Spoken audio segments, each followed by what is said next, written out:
you know, at certain points in my life, you know, I've needed help, you know, from family or whomever, you know what I'm saying? So at that very moment, I may not have it to give back to you, you know what I'm saying? But I try my best to never forget it, you know what I'm saying? So therefore, when it comes to a point where I'm able to, I give you back something, you know, whether it's help, money, or whatever the case may be, but I don't forget what you did for me at that time when I needed the hookup. Yep.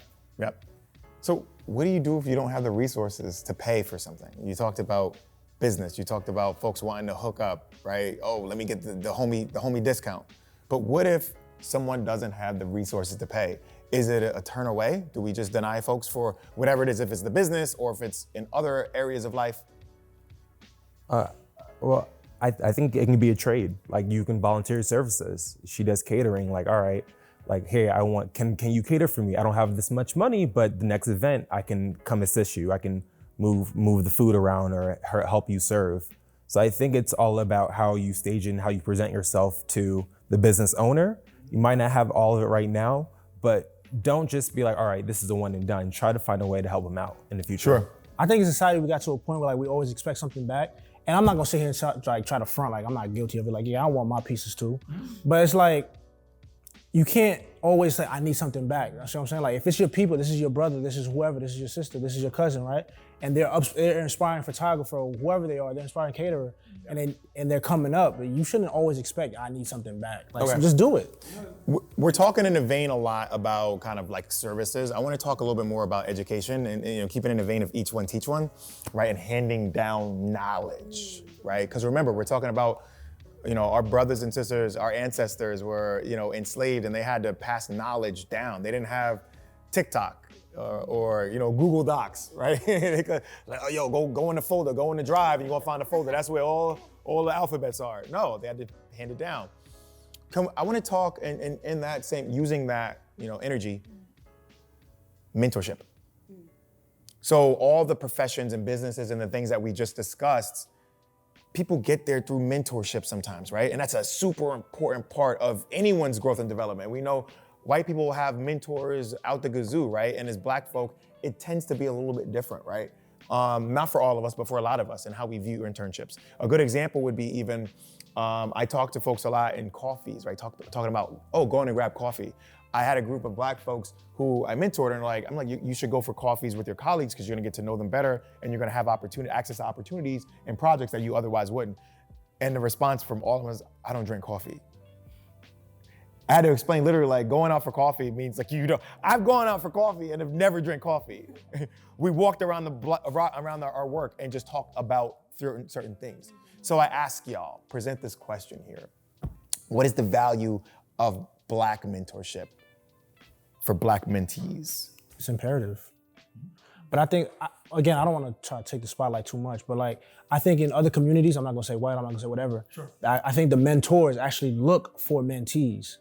With us, I feel like we're the only ones that are kind of like, we're looking for mentors. Like, let me find a mentor, because of the gatekeeping thing going on. See what I'm saying? Mm-hmm. So I feel like it's imperative, we need it. It's like, I don't think as a people, we can't move forward, we can't do anything unless we kind of like huddle up and keep it going. It has to be intentional. And I think that sometimes people are looking for a blueprint. So you may be really busy. Like the person that you reached out to may be really swamped in that season. You know what I mean? So like having these pipeline programs where like you automatically, say you go to an HBCU and you have a pipeline program up to like Sony Music or something like that, like an entertainment company.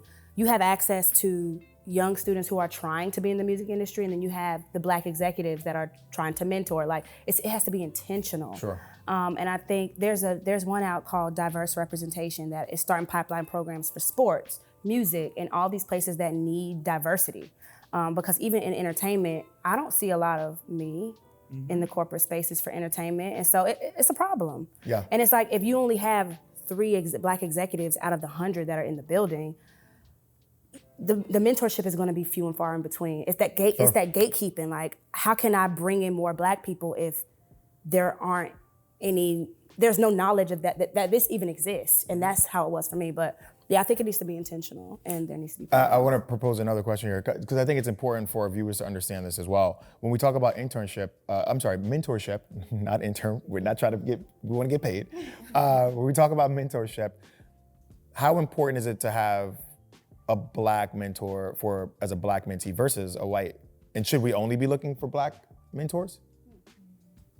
Thanks for the, oh, no. No, I talk too much, bro. No, I talk a lot myself. And when I say white, I just mean non-Black, I should say. Yeah, no, so I always like, I'm always a big advocate for like, Black therapists, just Black resources first. But I also don't think, also very important not to cut your blessings because you can't find a Black mentor immediately. There's someone who is Asian, Hispanic, white, who or Native American, whoever is willing to teach you something. Yeah. Like don't throw the opportunity away because you just never know what he or she can teach you. That's a fact. And you can go around, then you can be that Black Exactly. mentor that you did not find. Like, all right, cool, I can't find a Black mentor. I get who I can, but let me be that person. Yeah. Let me stop gatekeeping and give it to my next person. Sure. Exactly. For our viewers, is there any advice that you all can give in terms of if someone wants to be a mentor, but maybe they don't have enough time, right? It's not that they want to hold people back, but maybe they don't have enough time to give to be a mentor or an official mentor, right? Any advice on how they could still help and contribute in the areas that they're experts in? Refer them to somebody else. So you don't have the time, there's a strong chance that you know somebody else. That's real. So just say, hey, I'm busy right now, but such and such probably could help you out. Are mentor relationships straight like transactional? Or is this like, oh, I meet you for an hour each day or each week or whatever? How do mentorships work? I think that's a continuous thing. I don't think it should just stop at, you give me what I need and we, stop communicating, As you mentor somebody, I think it's important to check in on that person and that person as well, hey, I'm reaching this level with what you taught me so far. I've come this far since where you talk. It's always good to look back, you know what I'm saying?